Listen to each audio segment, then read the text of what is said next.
उन्होंने और जातियों के नहीं चाहिए क्या? बीजेपी ने अकेला बिश्नोई चाहिए? अबे अगर अगर यही बात है तो बीजेपी ने बांटा। इस तरीके की बदतमीजी बिश्नोई जाति के लोगों ने दलित समाज के साथ और मेरे साथ किया है कि इस तरीके से जातीय दंगे फैलाना भारतीय जनता पार्टी के लिए घातक होगा 2024 में। और जिन लोगों के नाम आए हैं उसमें कुलदीप बिश्नोई का देख लो कौन जाती है, जितने नाम है उस एफआईआर में। एफआईआर तो कटने नहीं दिए, तो डीडीआर है। मतलब ये है, एक तरफ से तो विज साहब कहते हैं कि जो कंप्लेंट करेगा एफआईआर तुरंत दर्ज करो, अगर एफआईआर दर्ज ना करो तो उसके खिलाफ एक्शन लिया जाएगा। मैं केंद्र में मंत्री रहा, 3 बार एमपी रहा, 2 बार एमएलए रहा, पुलिस को मैंने सारी सीडी दे दी, उन लोगों की फोटोएं आ गई, पत्थर उठाते हुए की भी आ गई और पत्थर लगते हुए की भी आ गई। और हरियाणा की डिस्ट्रिक्ट पुलिस वहां खड़ी थी, अगर किसी ने थोड़ा सा डंडा भी किसी ने चलाया हो। तो ये जात पात का जहर बीजेपी फैला रही है बिश्नोई नॉन बिश्नोई के बीच में, या हम मैं जयप्रकाश फैला रहा है जी।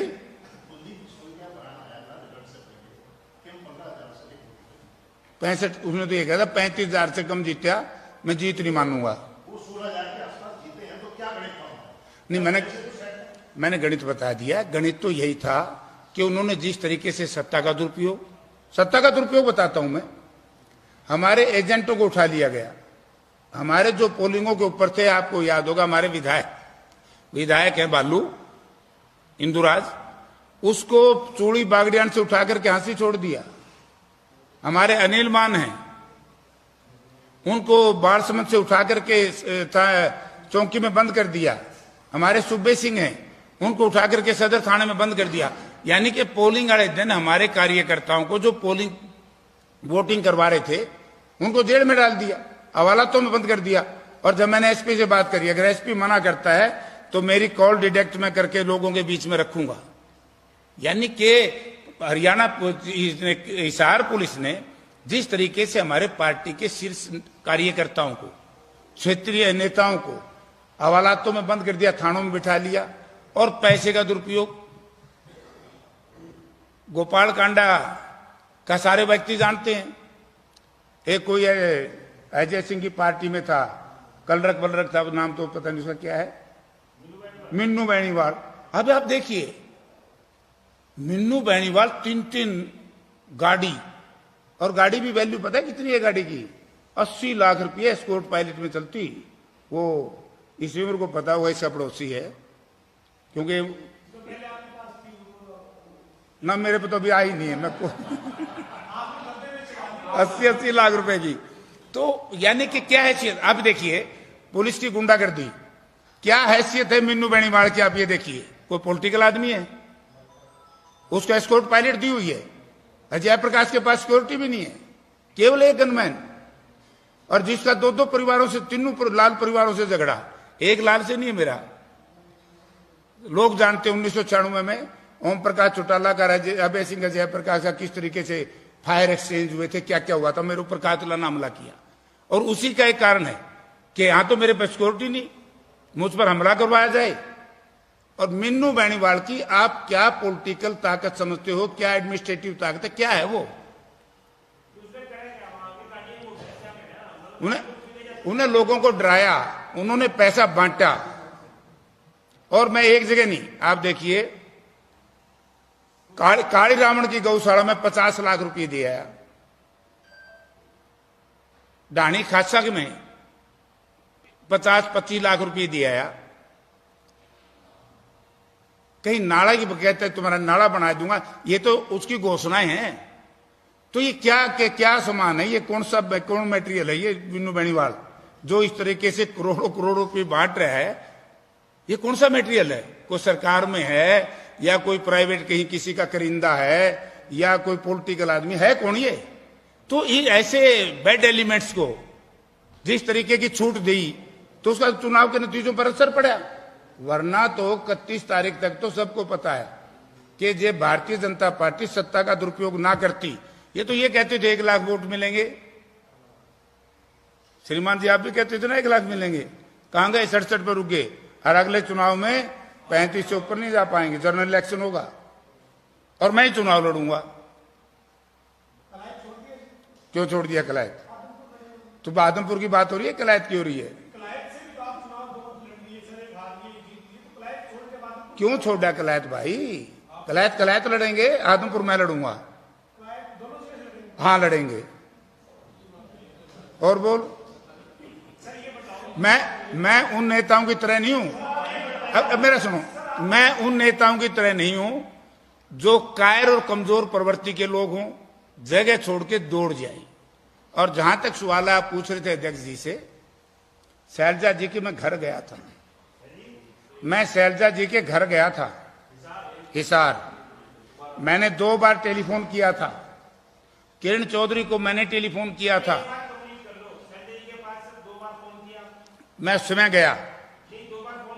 यस, मैंने ये कहा कि बहन जी मैं नॉमिनेशन दाखिल करूंगा, आप आ जाओ। तो उन्होंने कहा कि मैं राहुल जी की यात्रा में जा रही हूं। दूसरी बार मैंने टेलीफोन किया कि मैं आपका चुनाव के लिए टाइम दे दूं प्रचार के लिए, ताकि हम व्यवस्था कर दें। तो उन्होंने कहा कि मैं देखती हूं, मैं हिसार आती हूं। तो मैं हिसार मिलने गया, 1.5 घंटा तक मुझे बाहर बिठाए रखा। पोलिंग के समय में उम्मीदवार को यदि ये स्टार प्रचारक 1.5 घंटा 2-2 घंटे बिठाए रखे, तो आप भी तो उसका मायना समझो ना, लोग भी उसका मायना समझेंगे कि क्या कारण था। बुला लिया और मुझसे कहा कि भाई मैं समय दे दूंगी। अब नहीं समय दे तो फिर गलती उनकी है भाई, हम क्या करा। लेकिन ये बात मैंने कल 2 दिन से मैं प्रेस कॉन्फ्रेंस सबकी पढ़ रहा हूं, ये अच्छी चीजें नहीं है भाई। जिस तरह पार्टी प्लेटफॉर्म पे बात करनी चाहिए, ना कि प्रेस के माध्यम से। अगर किसी को ग्रीवेंसेस जयप्रकाश के कैंडिडेचर से है तो विरोध करना चाहिए था ना। जयप्रकाश टिकट मांगने नहीं गया, जयप्रकाश को तो बुला के टिकट दी थी।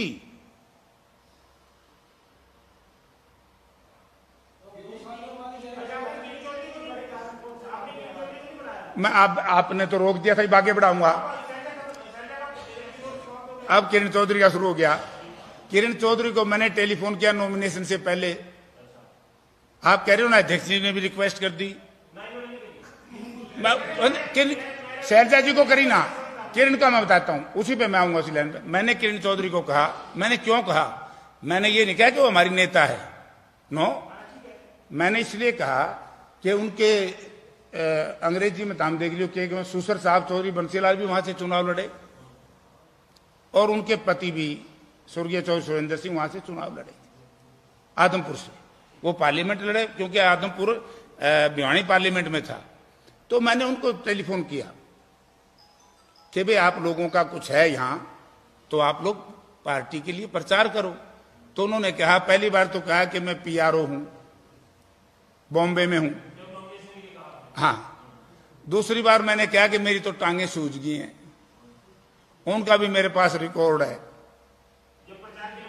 हाँ, बोले मेरे तो जेपी टांगों का बहुत बुरा हाल है, खांसी है, मैं बीमार हूं। अब आप देखिए हैं, वो तो उनके करके कराऊंगी, मैं क्यों कराऊंगा। तो यानी कि इस तरह का प्रचार करना, वो क्या कारण है? कारण ये है, आज तक जितने भी, चाहे स्वर्गीय चौधरी देवीलाल का परिवार हो, चाहे स्वर्गीय चौधरी बंसीलाल का परिवार हो, या रणजीत सिंह हो, मतलब जितने भी चुनाव लड़े हैं, सबसे हाईएस्ट वोट पहली बार 52,000, 42,000 भी जयप्रकाश ने लिए थे। और मैं 13 वर्ष बाद गया हूं, 52,000 वोट लिए। बड़ी पीड़ा है सब लोगों को। आज भारतीय जनता पार्टी की बुखलाहट तो है ये, कभी किसी पे हमला करवा रहे हैं, किसी पे हमला। और मुझे तो आश्चर्य इस बात का, गृह मंत्री पे आता है, हर रोज दलित समाज के लोग नारेबाजी कर रहे हैं आदमपुर में, और किसी पे FIR दर्ज तक नहीं हो रही। तो इसलिए ये जो चुनाव है, इसमें कांग्रेस पार्टी ने ये दिखा दिया कि 14 से लेकर के, मैं एक और कहना चाहता हूं, आप लोगों में से बहुत से नहीं जानते होंगे, दलित समाज के सबसे बड़े नेता थे स्वर्गीय चौधरी चांदराम एक जमाने में। और चौधरी चांदराम जी के बाद दलित समाज के यदि अपील कहीं घर करिए, बहुत बड़े नेता थे, उनके बाद के यदि अपील दलित के घर में किसी दलित नेता की अपील की है तो उदय भान जी। मैं तो वहां दे उदय, हाँ, आप जो ऐसी बूथ है उनमें तो अलग आपको पता लग जाएगा ना, हाँ बता दी ने। तो ये जो कुछ लोग हैं बीजेपी के या बीजेपी के जो लेफ्ट राइट या बैक सपोर्टर, उन सबको पीड़ा होगी कि वे 2024 की सरकार आएगी। अब ये सरकार का फैसला तो लोग करेंगे ना मैं कर सकता ना आप कर सकते, और इसीलिए सरकार पीड़ित है, सरकार बड़ी भयभीत है इस नतीजे से।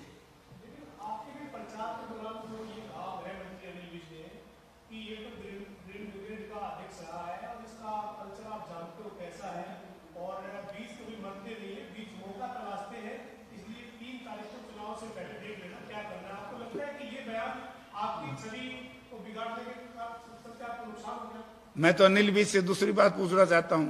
जब ग्रीन ब्रिगेड मैंने बनाई थी, इनकी पार्टी के शीर्ष नेता स्वर्गीय अटल बिहारी वाजपेयी और आज जीवित है अडवाणी जी, वो भी जयप्रकाश की बड़ी प्रशंसा करते थे। वीपी सिंह जी के चुनाव में उस ग्रीन ब्रिगेड में हर पार्टी रही है कांग्रेस को छोड़ करके, तो उस वक्त तो जयप्रकाश बहुत अच्छा लगता था। जब 1996 में जयप्रकाश और बीजेपी का गठबंधन हुआ था, हरियाणा विकास पार्टी का, जब तो जयप्रकाश की बड़ी प्रशंसा करते थे। आज जयप्रकाश में वो कमी है तो उसको तो, अगर जयप्रकाश, मैं तो नहीं कहता कुलदीप बिश्नोई की तरह मैं गुंडा हूं, मैंने ना जीवन में कहा, क्योंकि गुंडे की परिभाषा अलग होती है पॉलिटिकल, क्योंकि मैंने छात्र राजनीति की है। छात्र राजनीति में जो संघर्ष होता है वो एक स्टूडेंट्स पॉलिटिक्स का अलग से सिस्टम होता है। यूथ की राजनीति मैंने की है। मैं कौन सा इनके दार बाबू दादा के नाम के वोट मांगूंगे? मैं मेरे मेहनत और मेरे संघर्ष के वोट मांगता हूं, और जिसकी वजह से आज आदमपुर में इतना बड़ा भारी रिजल्ट आया कांग्रेस के पक्ष में। जैसे gateway of India, East India company जब आई तो उसी से आई थी ना, भारत में कब्जा किया था। तो ये गेट वे ऑफ हरियाणा सरकार 2024 आदमपुर में जिस तरीके का मतदान हुआ, और जो ठेकेदार थे अलग अलग जातियों के, आज उनको सबको देखो क्या हर्ष हुआ। यानी कि उदय भान जी ठीक कह रहे थे कि मैंने बड़ौदा इंचार्ज में ही था, बड़ौदा, ऐलनाबाद और अब आदमपुर, तीनों चुनाव में जिस तरीके से दलित का परसेंटेज, पिछड़े का परसेंटेज बड़ा है, और किसान है ही कांग्रेस के साथ, तो इससे ये खुला हो गया यार। उसी के बुखलाहट के कारण मेरी गाड़ी के ऊपर सुयोजित तरीके से, यानी कि मुझे तो बड़ा आश्चर्य है कि कुलदीप बिश्नोई भी कहता सुन रहा था मुझे कि सबसे बड़ा गुंडा मैं ही हूं। हमला किया, और आज हमला नहीं किया। मेरे हमले के बाद कुछ लोग धरने पर बैठे थे जिसमें दलित और पिछड़ा वर्ग के लोग थे खैरमपुर में, उनके टेंट जला दिए गए, उन लोगों के घरों में, दलितों के घरों में पत्थर मारे गए। इसी तरीके से चूड़ी बागड़ियान में। क्या कारण है? कारण केवल एक है कि 2014 का चुनाव भी मैं देखा तो मैं तो इंडिपेंडेंट था, मैं किसी पार्टी में था। 2014 के बाद जिस तरीके से कांग्रेस से दलित समाज और पिछड़ा समाज चला गया था, और जिस तेजी से जो उदय भान जी और हुड्डा साहब की जो नई जोड़ी बनी, उससे जो तेजी आई, उसके बौखलाहट सत्ताधारी दल में हुई। वरना आज तक कभी ऐसा सुना आपने? जीतते हुए उम्मीदवार पर तो चलो हारे हुए समर्थक पत्थर फेंक ही देवे, लेकिन जीतते हुए तो पहली बार हारे हुए पे फेंक रहे हैं। और उनको ये सोचा नहीं कि ये जो चुनाव है इसका मैं ज्योग्राफिया आपको बताऊं कि इसमें बिश्नोई जाति के लोग हैं 30,000, 5,000 अन्य उनसे संबंधित, 35,000 को अगर छोड़ दें हम, वो जिस तरह का जहर फैलाने का प्रयास कर रहे हैं, अगर इसको मैं अदरवाइज में कह दूं 1,35,000 में कांग्रेस ने वोट मिले हैं 52,000, और बीजेपी ने 1,35,000 में वोट मिले हैं सिर्फ 35,000, 32,000, सिर्फ 32, कांग्रेस ने 52। तो ये तो एक सीट की है, क्योंकि जो 35,000 वोट हैं ये तो 89 सीट में नहीं है ना। तो आपके मुताबिक बिश्नोइयों के वोट की कांग्रेस को कोई जरूरत नहीं है? कौन कहता है? आप कह रहे हो भाई नहीं दी उन्होंने, छोड़ दें, आप जीतते ही नहीं। नहीं बाकी जगह है नहीं ना, बाकी जगह है नहीं। मैं ये कह रहा हूं कि बाकियों की जगह वहां है ही नहीं। अगर कैथल में जाओगे, जींद में जाओगे, बिश्नोई तो नहीं है ना। फतेहाबाद में कितने हैं? नहीं चाहिए, वो तो जो कैंडिडेट होगा तो उसके हिसाब से मिलेगी। मैं हिसार की बात बता रहा हूं, आदमपुर की। मनोहर लाल जी बार बार कह रहे थे तीसरी बार उसका खात्मा। जच की लोगों को कि 24 में मनोहर लाल जी नहीं आ रहे, कांग्रेस आ रही। दूसरा, आम आदमी पार्टी बड़ी तेजी से बढ़ रही थी। आम आदमी पार्टी को मैं हर गांव में कह के आया, हर जगह कहता था बीजेपी की बी टीम है।